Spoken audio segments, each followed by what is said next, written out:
Hey, what's going on, everybody? Hope all of you are having a great day or evening wherever you are, whenever you are listening to the podcast. If you're watching on YouTube, it is a double box.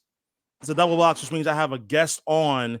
And if for those of you that are listening via audio, which is iHeartRadio or Odyssey or wherever you get your podcasts, I have a very special guest on this episode in which that I'm fired up to talk to because this is someone I actually have watched for a number of years, whether playing days, broadcasting career, and as well as now doing terrific work in the podcast industry with my good friend Tim Peel, who I am a big fan of, and as well as a big fan of the podcast Snipes and Stripes, which you can catch also in Believe, and as well as on all the platforms as well.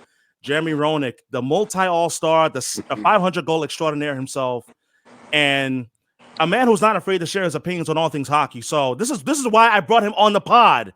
So Yes. sit back, enjoy. Jeremy, welcome to the pod. How are you doing, my friend? I'm awesome. It's great to be on your show. I really appreciate it.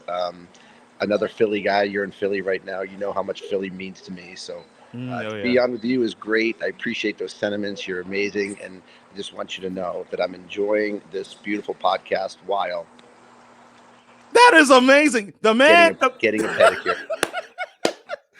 Listen.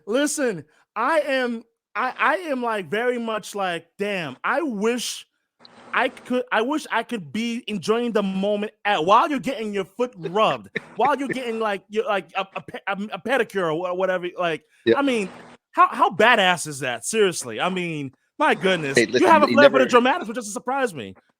Never be surprised by something that I'm going to do. Right? That's what I'm sure I'm the first. I'm sure I'm your first guest to have a pedicure while doing a great podcast like yourself. So, Thank you. so I'm gonna feel pretty good while I'm enjoying talking to you today. So getting those hangnails out of my toes since they've been in my skates for so long. It's a beautiful thing. It's a beautiful thing. It is, but it's really graphic. I'm like, I mean, but of course, hangnails, any nails, like that's got to get removed. It's a beauty.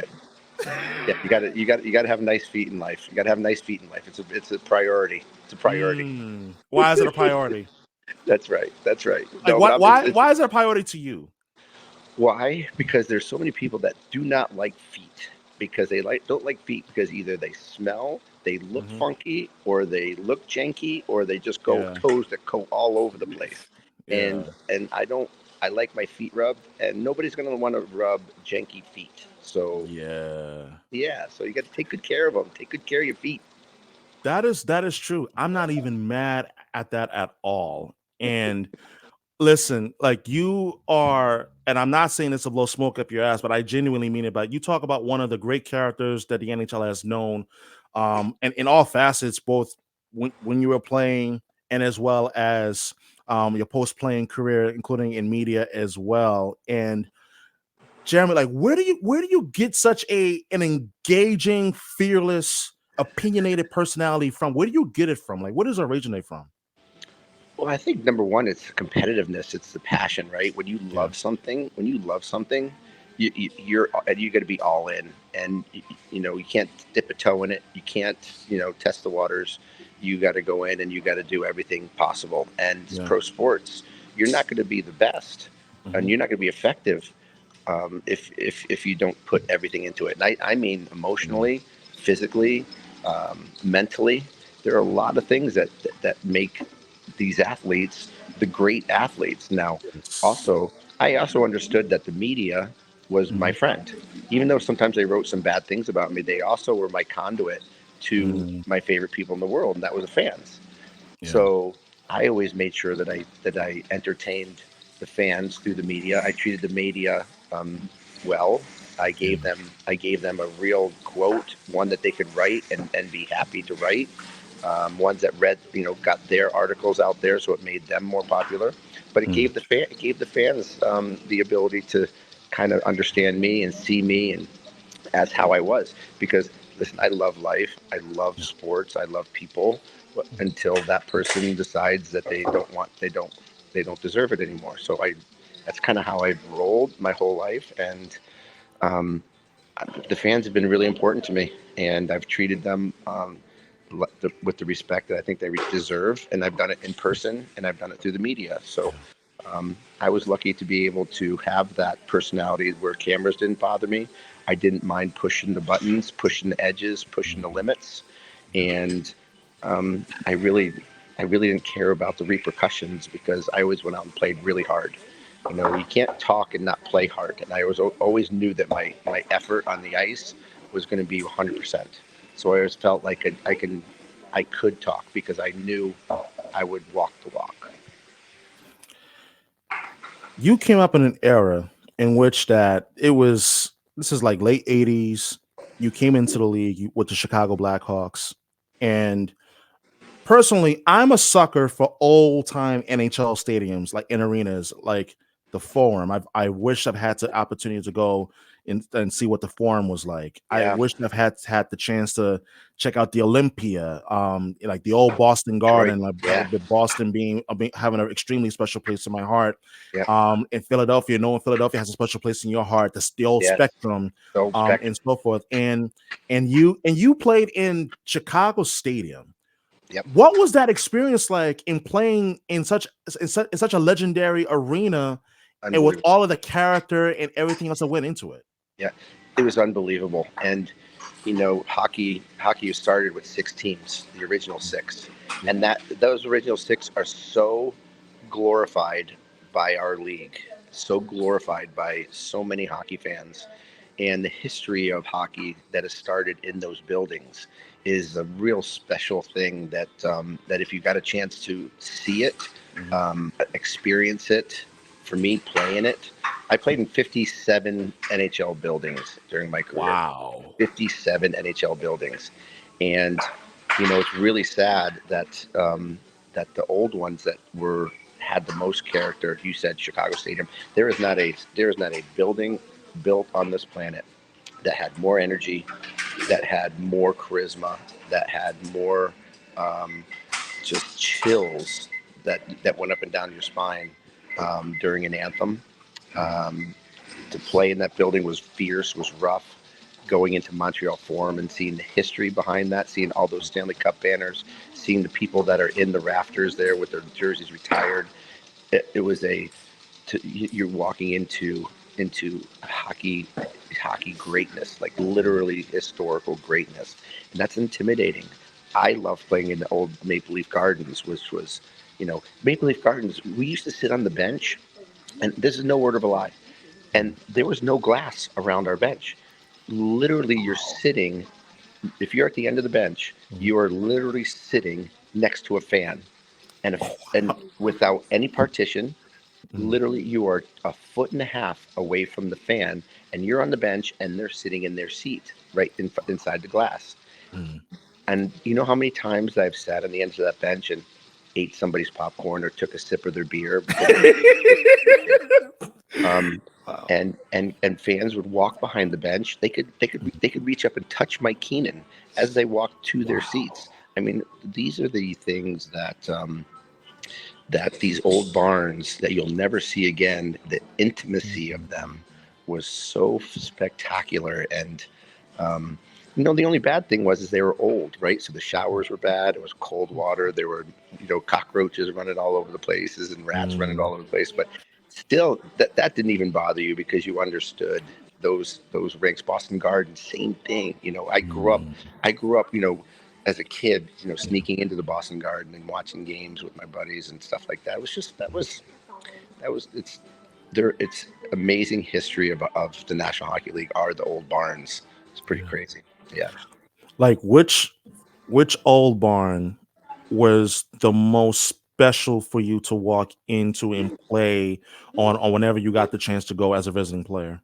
For me, it was Toronto because I played the best against Toronto. Mm. I think I scored more points against Toronto than any team in the National Hockey League because I just loved Wow. walking into that building.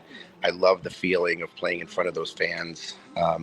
I was intimidated actually walking into Montreal Forum. It was a little Wow. intimidating for me.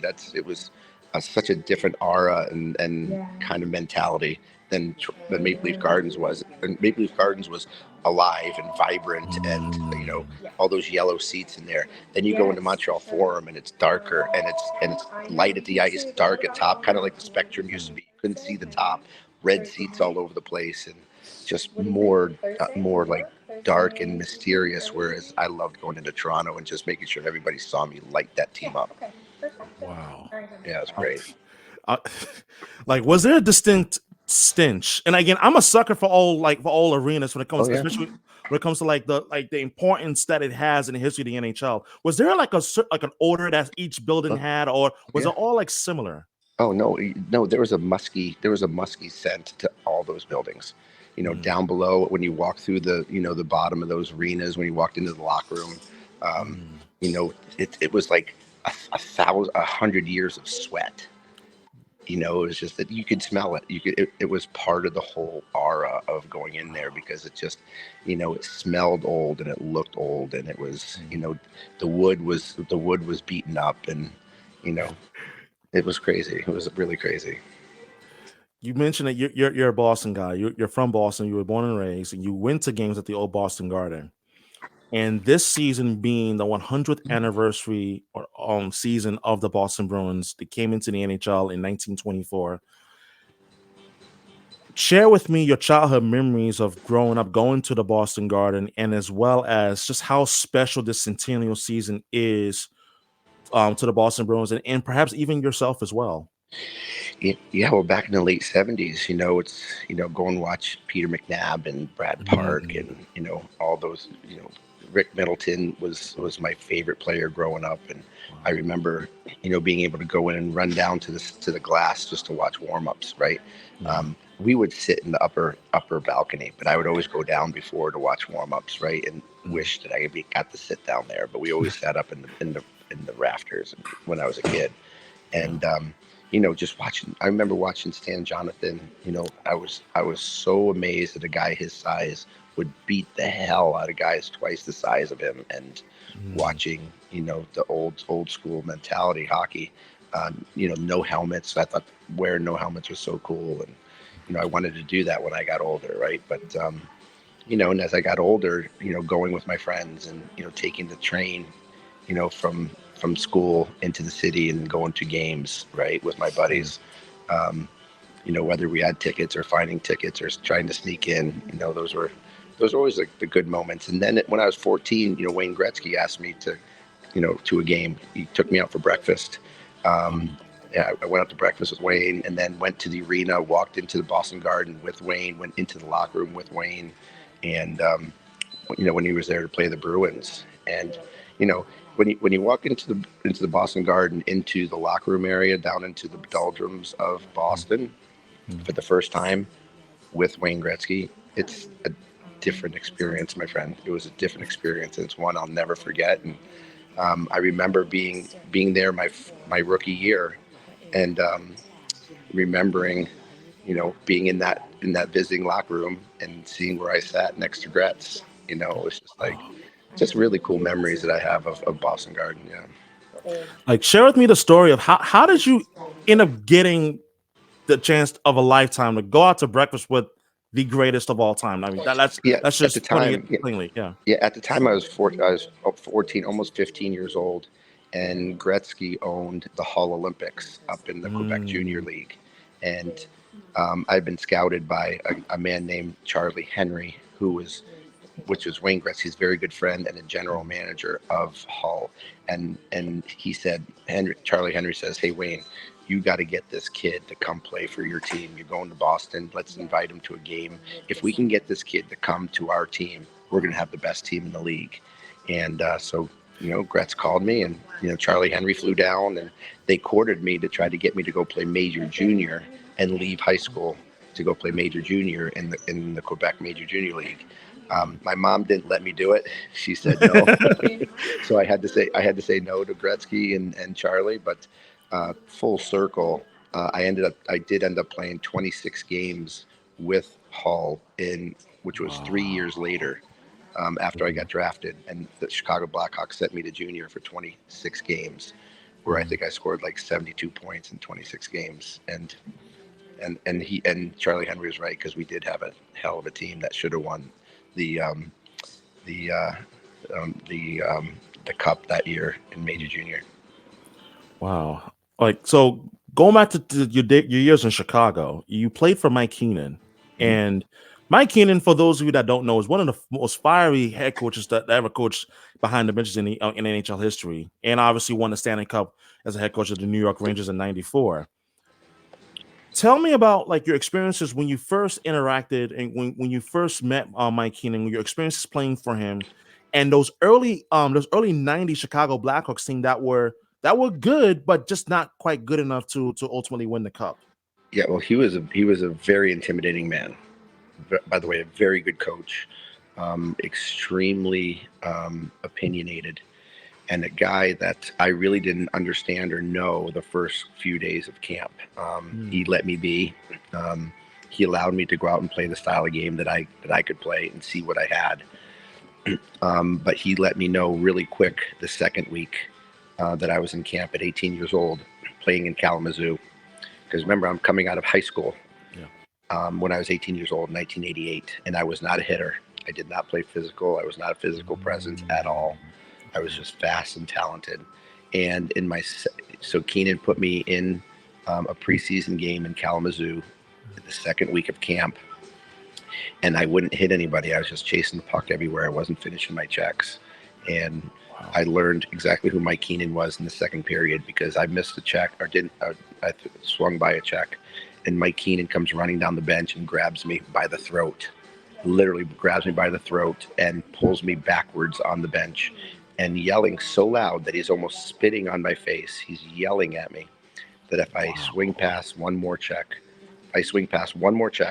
I will never play a game for him in the National Hockey League.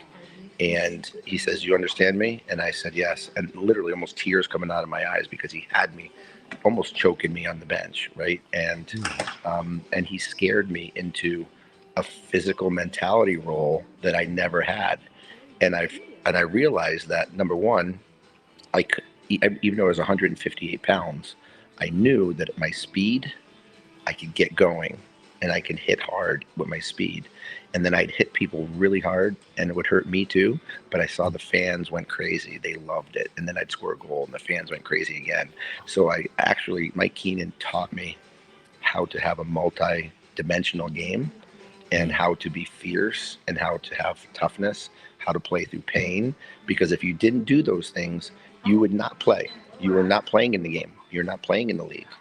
And it's a special gift that I got very early, because I didn't mind tough coaches. My dad was a tough coach.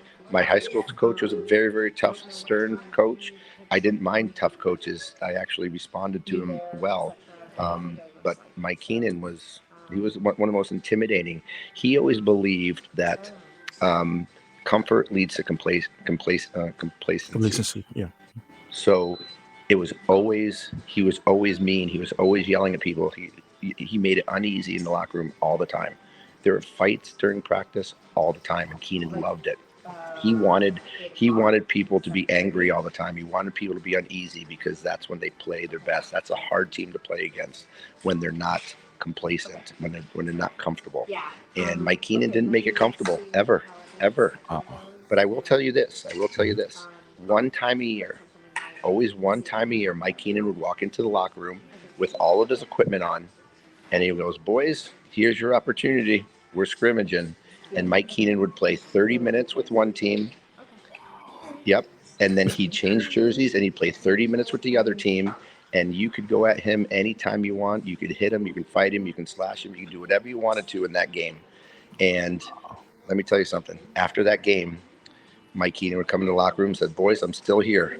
And he would throw a couple expletives at you and then leave the locker room. But he had cuts and blood all over him. But let me tell you something, a lot of players had cuts and blood all over them too.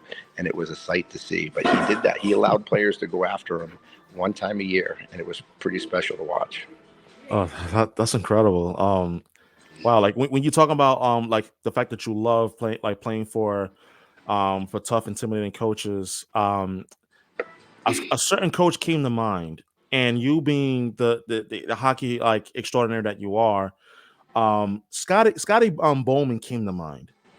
Mhm. Were there any similarities in terms of characteristics, specifically in terms of coaching styles between Bowman and Keenan, or do you think that that there was definitely more of a contrast between the two coaches? I think the similarities were very obvious. The Mm, similarities were the absolute serious stern face that they had all the time. I mean, it was all business for them. You very rarely saw them either smile. Um, you saw them kind of being very methodical. They were mm, very good thinkers. Mike Keenan was more of a screamer. He would scream.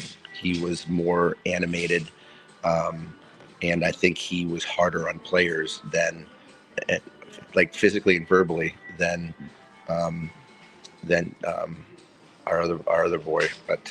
Um, but again, both of them were extremely good coaches and very smart, but one beat you up mentally and kind of psychologically, mm. whereas Keenan would literally, you know, do all of the above. So two of the Wow. best coaches I think ever in the game.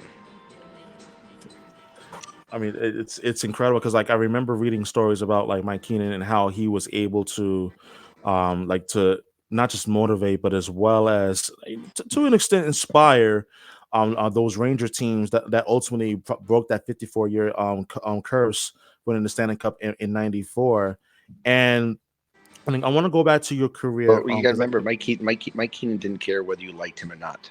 He just wanted to win. yeah. He just wanted results. And there are a lot of players that didn't like Mike Keenan. I can rattle off 10 or 15 guys that just can't stand him. Wow. And that's okay.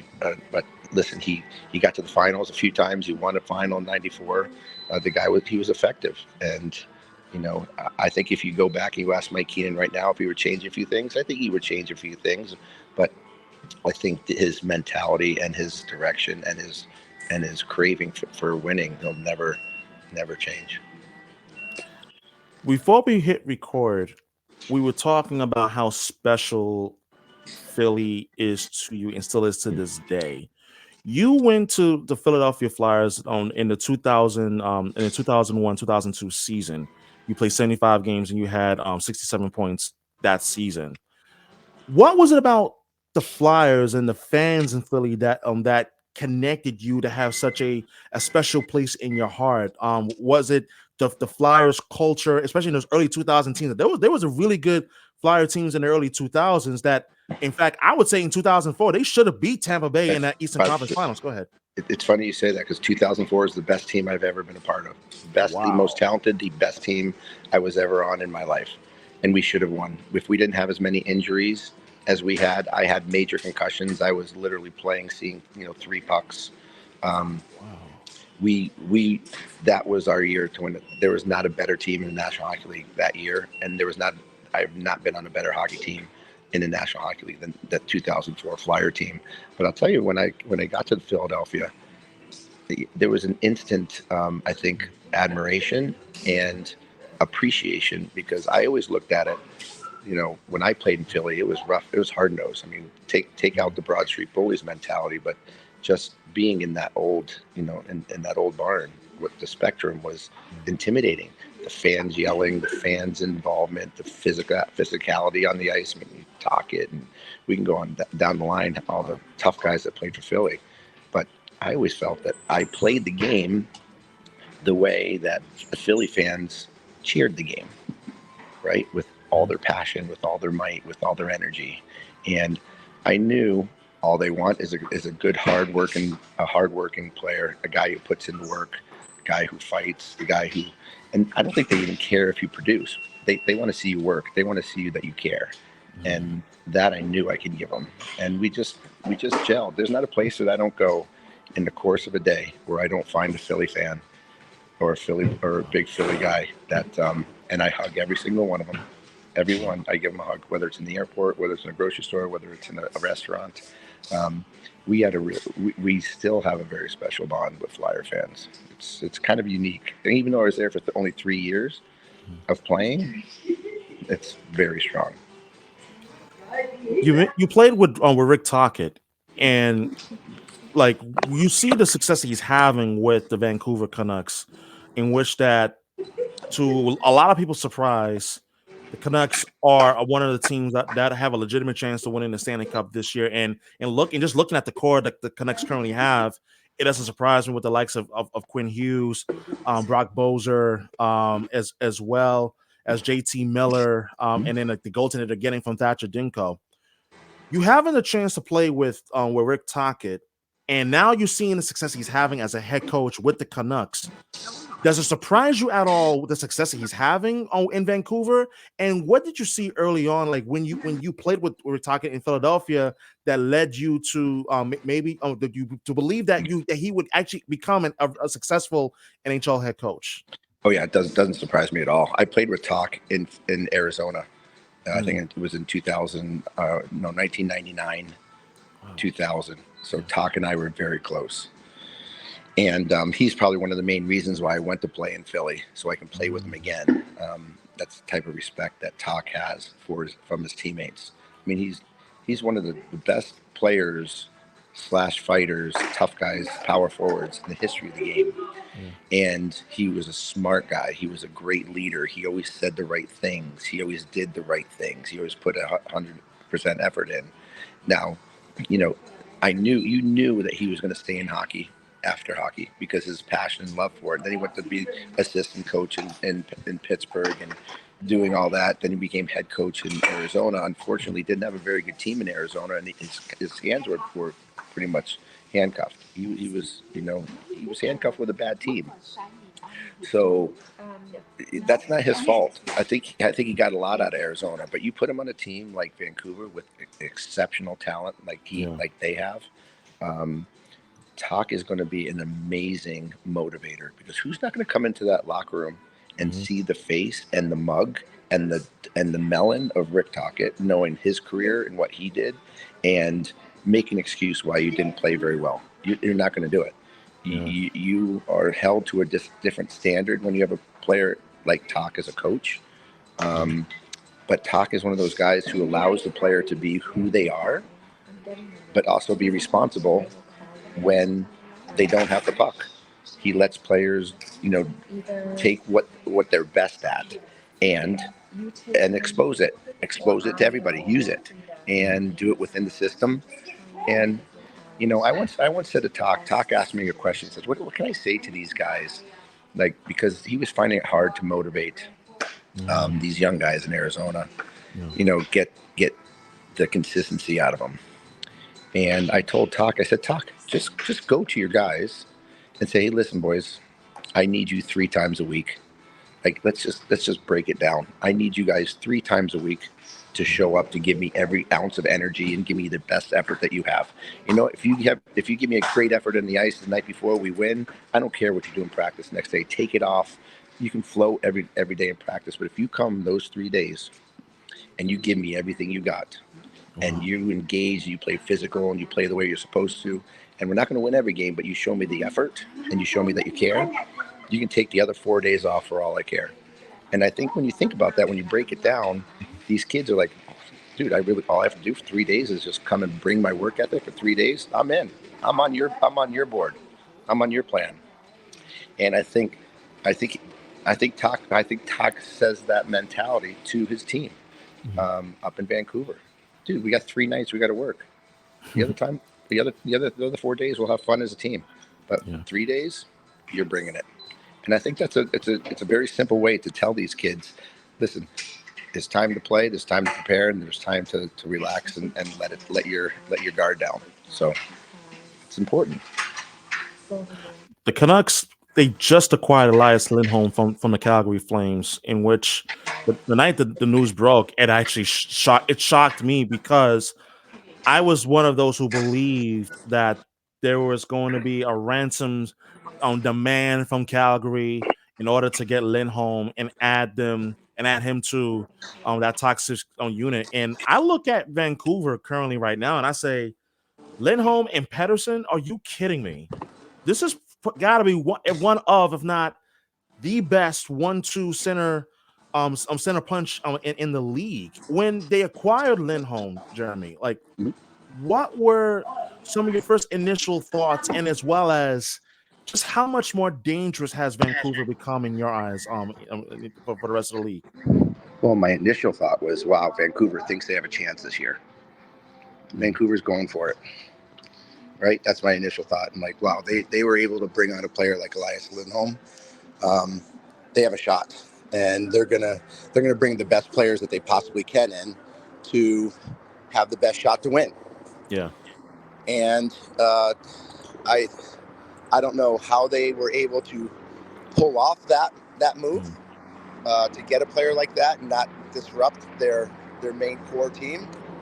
But you got to give them credit, man. They put themselves in a position to win a Stanley Cup and to have, you win down the middle. I mean, you see what the Kings did a long time ago. You see what the Chicago Blackhawks did when they were on their run. There's what the Pittsburgh Penguins did. You win with a good goaltender and you win down through the middle. And that's what they did. That they improved their middle. They have an unbelievable goaltender. Obviously, we see what Demko's doing. That team will scare me. Offensively. They're a team you can't push out. So, and I hope great things for Talk too. I mean, that would be awesome to see Talkett win a Stanley Cup as a coach for me, because unfortunately he got a bad rap in Arizona, and I'm glad he got a second chance there in Vancouver. Absolutely. And I saw your video in which you made it very clear on the Snipes and Stripes podcast you were not happy with Nikita Kucherov in his effort in the All-Star game. I saw just I thought it was a lackadaisical effort in a skills competition. I'm like, what are we doing here? Like, you're supposed to be giving your best effort, and of course, when you're in a hockey market like Toronto, they're gonna let you have it. And I just want to get your thoughts on what you saw. What you saw from Kucherov in the skills competition. I mean, ultimately, it may not even matter in the grand scheme of things, but just in that moment in time, like the frustration and the angst that you and as well as, and I'm sure other hockey fans who saw the same thing on Friday night as well. Well, I think it was disrespectful, and I don't care if it's an all-star game. If you didn't want to do it, if you weren't into it, then stay home. Just stay home. Don't even embarrass yourself, and don't embarrass your team, and don't mock a special event and a really a celebration event to celebrate the best players of the best players. Like, to me, I loved being acknowledged as one of the best players of the best players in the world. And it's a different mentality. And whether Nikita Kucherov cares or not that he's viewed upon that, he has a responsibility to represent his team. Yes. To go. All those people in that building. Let me tell you something. They spent a lot of money to go watch that skills competition. They were excited to go there and watch people perform, to see these guys do what they do best, and to perform at a high level. It's a kick in the teeth and a disrespect to the fans to go out there and show a half-ass, lackluster, poor performance. Look what Connor McDavid did. Connor McDavid was the exact opposite. I have never in my life seen a player in an all-star game give the effort that Connor McDavid gave every single, whether it was the accuracy shooting, whether it was the speed, whether it was the obstacle course. He put everything into it. You know why? Because he's a proud person. He wants to win. He wants to entertain people. His name is on it. If there's anybody in the game that didn't have to go as hard as he needed to, would have been Connor McDavid. And he was the hardest worker there. So the fact that Kucherov did that in that environment really disappointed me, because I'm a big Nikita Kucherov fan. Okay, I love the guy. I love the way he plays. I've talked to him many a time, but that performance really disappointed me. I still love Nikita Kucherov, but that doesn't mean that I can't be really disappointed in his performance on Friday. Yeah, like that they're not mutually exclusive, and it's definitely 100% understandable. I mean, Nikita Kucherov is currently one of the best pure goal scorers in the league. I mean, absolutely just lethal on with the Tampa Bay Lightning, and you in your own right were were one of the best goal scorers in the league. So much so that one night you had a 4-goal game against the New York Islanders back in '94. Yep. What are your memories and recollections from that particular game in which that just seemingly everything came easy to you? You scored 4 goals in a 5-2 win for the Blackhawks. Unfortunately, not too many, because all my concussions, my concussions keep me from remembering a whole bunch. Oh man! I knew I had a 4-goal game there. I had a 4-goal game in Buffalo. I had a couple more 4-goal games, but sometimes the net just looks like a soccer goal, right? And you get opportunities, and your body feels good, and everything just rolls, right? Everything just seems to flow. Kind of like Wyndham Clark at Pebble Beach last week. When he was shot that 60. It looked like he was putting into a sewage drain. It's just everything went in the hole. That's how it would feel for me. If I scored early in a game, then look out. It could be 3, 4, 5. I knew it was going to be a good night if I scored early, because it's just your whole mentality and your whole demeanor changes. And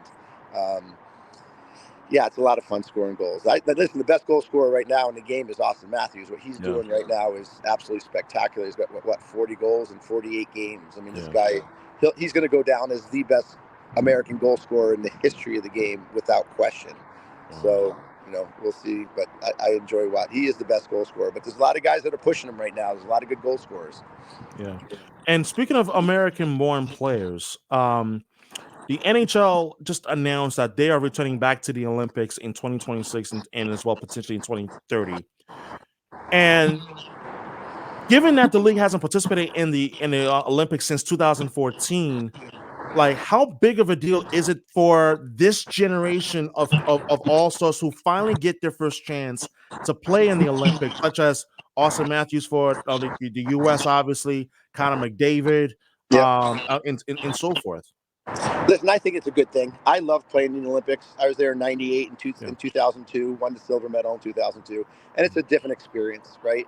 Because for a lot of us, especially us in America and European countries, Russia, all these countries that are that Olympics is number one, right? Yeah. It's the accumulation of the greatest athletes on the planet in all different sports.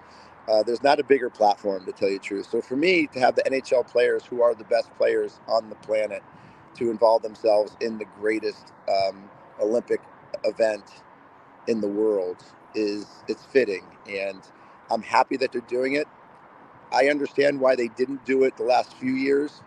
There are a lot of dynamics that go into it, but good for the league to allow these players to go back, experience that situation, allow their countries to root for the best players together for their own country.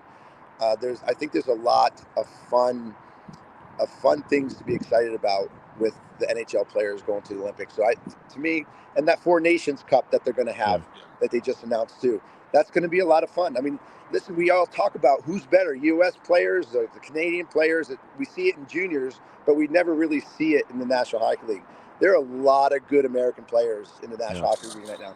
Obviously, Canada is always stacked with them. The Russians have a bunch of players, Finnish, Sweden. I mean, there's some amazing, amazing talent. Now we want to see them play together, and it only promotes the game. I think that they're doing the right thing. They're promoting their product, and they're doing it in the right way. You had the chance to play in the Olympics twice. The Winter Olympics of 1998 in Nagano, Japan, in 2002 in Salt Lake City, which is just a few months after 9/11. What are your memories of being selected to play for Team USA, and how much that honor meant to you as being selected to represent the United States at the Olympics? It was everything. It was everything. I mean, I'm a very patriotic person. I love my country like nobody's business. Almost to a fault. I love it so much. And to be able to put on that USA red, white, and blue, to me was the greatest thing that I've ever done. Whether it was when I was 16 years old playing in the juniors, or whether it was the World Juniors at 18, or Olympics. That's because you're not playing for a city, you're playing for a country, and you're playing with the best players all over the country. And when you can get nominated and put on a team and recognized as one of the top 20 best players on your in your country, If you don't feel proud about that, you got to check yourself for a pulse, because there's something seriously wrong with you. And you know, it's a special thing, and it'll never go away, because we have the best country in the world, I think, and I wanted to win for it every single time. I still want to win that every single time. Absolutely. I want to specifically focus on 2002 real quick, because that one was extra meaningful. Yep. Because I just mentioned it was just barely 5 months after 9/11, Mm-hmm. and everything that went into that '02 Winter Olympics in Salt Lake City just seemed to have an extra sense of pride, and all for Yep. the right reasons. And I want to Yep. ask you, what are your memories and recollection from being a part of the 2002 Winter Olympics? Yeah, well, I think when you say pride, it was at an all-time high, Yes, because it here was. here we are coming out of the worst terrorist disaster and attack in our Yep. history, Hmm. and we were mad. We were mad as a country. We were very, I think, on guard as our Yes. country. And Hmm. remember putting on that red, white, and blue, knowing that we are sticking up for and playing for 3,800 people that lost their lives Yes. at the Twin Towers. Hmm. Um, Knowing that these people that did this aren't going to stop us from doing what we love to do, the land Yep. of the free, the home of the brave. We're going to go out there. We're gonna play in the Olympics, and we're gonna be the best team in the Olympics, and we're gonna do our thing. And I remember the security was off the charts. How tough it was to get anywhere in the Olympic Village, to get into the arena. Mm. You had to go through metal detectors. You had to go through different screenings. Every single person.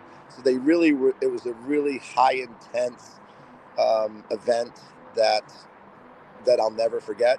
But the great thing about this whole thing, right? When I was 10 years old when US won in 1980. And Mm. I remember that game like it was yesterday, with Mike Ruzioni scoring, with Jim Craig wearing the flag around looking for his dad, the call from Al Michaels, do you believe in miracles? These That game made me want to be a professional, made Chris Chelios want to be a professional, Mike Modano, Keith Mm. Kachuk, Tony Amonte, John LeClaire, Dougie Waite, Billy Guerin, Brian Leach. So all these kids that were motivated by 1980. And at that time, we were not a powerhouse. We were actually a terrible hockey power in the world.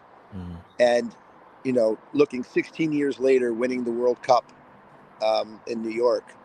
Then 6 years later from that, culminating that win into the biggest stage of all time, the Olympics, and being in the finals against Canada.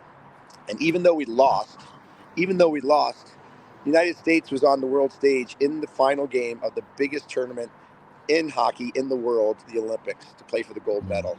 And bro, we were there. We got there. It was us that created United States to be a world power. And now Mm. us, we were watched by the Austin Matthews, by the Clayton Mm. Kellers, by Yeah. the Troy Terrys. That these Yes. these guys that now are the Patrick Kanes, Mm. right? Those guys watched us. So we created a world power, and now we have these awesome USA players that are continuing the world power that all started from 1980, which was the biggest upset in sports history. And that's why 2002 was important, was special. Like, thank you for sharing that, like, with me, and peeling back the curtain a little bit, because I remember that time period well. Like, I was young, but I didn't fully understand what I was watching on TV in terms of the significance of that '02 Winter Olympics, and given it was 5 months after 9/11. But thank you for sharing that, like, with Yeah, me in terms of absolutely. just sharing with me in terms of the significance of that time period, especially representing the U.S. for the USA men's hockey team. There's two more questions left, before I let you go. As far as the current NHL is concerned, in terms of the Boston Bruins, the Bruins in the Eastern Conference right now, I think they're one of two teams that could potentially come out of the East. The other being the Florida Panthers. But as it pertains to the Boston Bruins, I do feel that there are concerns in terms of secondary scoring outside of Marchand, Pasternak, and as well as like Zaka and Charlie Clay. He's having a career year and so forth. But I feel like the bottom six is weak. Do you think that the Bruins are in the position to be able to make a move where it can only bolster the bottom six and as well as potentially the blue line as well. I want to get your thoughts on that. Well, I obviously they have a great front six. Yeah. They have a great front back three. They have two great goaltenders. They have all the bones to to go a long way. But there's one thing that the Boston Bruins always do every single year is they go out at trade deadline and they get exactly what they need. And there's no question that Donnie Sweeney's going to go out and find exactly what they need, whether it's a utility player, whether it's a penalty killer, whether it's a veteran leader. They will find the right pieces at the trade deadline to fill up any void that they have. When you have two goaltenders like Ullmark and Swayman, you can do anything in front of them. You did say Florida Panthers. I do believe that they will again be a force to be reckoned with, but be very careful about the New York Rangers. Be very careful about the Carolina Hurricanes, because they're teams that, even though the Hurricanes aren't really doing much right now, or at least like exciting anybody, they have the potential of really doing things come playoff time because of the way that they play. And this is a far shout, a far cry, but you got Patrick Waugh, now the coach of the New York Islanders. Mm-hmm. New York Islanders are the team for me to watch in the last third of this season. They started last night beating Toronto in Toronto 3-2. I think this Long Island team, the New York Islanders, can be a very, very difficult team to play against with Patrick Waugh at the helm. I'm going to be really interested to see how they roll into the playoff season. Absolutely. And last question to wrap up the episode of the podcast. When you look at both the East and West, it seemed like this year in the NHL, there's been a shift and a change a lot in terms of like the head coaches, especially out west with both the Kings and as well as the Edmonton Oilers. The Edmonton Oilers right now, and St. Louis as well. The Oilers, they're on a 16-game winning streak on which that they're going to have their hands full tonight against the Vegas Golden Knights. And I want to ask you, and lastly, in conclusion, has there been anything that has stood out to you in terms of the Edmonton Oilers, in terms of what has made them be able to go on such a historic run and be able to finally figure things out after they were unable to do so under Jay Woodcroft? And as well as, what do you see as the biggest difference maker with this Edmonton Oilers team now that has led you to believe that they can potentially make a run for the Stanley Cup finally this year, finally break through? Number one, listen, I love Jay Woodcroft. He was a great coach, right? He was a very, very smart guy. Connor McDavid runs that team. I don't care what anybody says. Connor McDavid makes the calls on that team. That coach that's there right now is there because Connor McDavid is happy. And I think this coach has really allowed this team to play the way that they can play, the way that they want to play, but also knowing and understanding that there needs to be a very smart system. I think what Jay did in the beginning of the season, from going from a man-on-man mentality to a zone mentality to a box mentality, was the wrong move for that team. That team needs to be skating. They need to be moving. Hyman's having a great year. Evander Kane is playing very well. I think on the back end, Ekholm is again playing very strong. They have all the characteristics of what a championship team needs, but they need the effort and the preparation. And I think this new coach has allowed them to have a voice. I think he's allowed them to play their game because he's letting Connor play his game. And I think Connor's message to this team has been really strong, as well as Draisaitl's. And, Skinner has played out of his mind. So when you have a goaltender that's playing as well as Skinner with that talent in front of him, look out. They're gonna take chances, and they're gonna win hockey games. Unfortunately, I think the streak comes to an end tonight in Vegas. You can't. Wow. I think it's hard to take 8 or 9 days off right before and come back and play a team like Vegas in Vegas, which is one of the harder places to play. I'm just going to go on a limb and think that I don't want them to lose, but I think Vegas might be really geared up and ready to end that streak tonight. Jeremy Roenick, you can catch him on the Snipes and Stripes podcast with Tim Peel, former NHL referee on Believe, and as well as other platforms as well.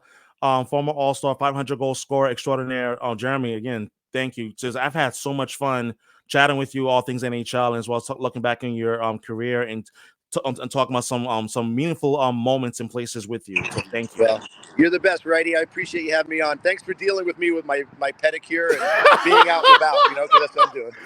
Appreciate Absolutely. that. Absolutely. My pleasure, man. Thank you, man. All right. Be good. Bye-bye. Take care. Ooh.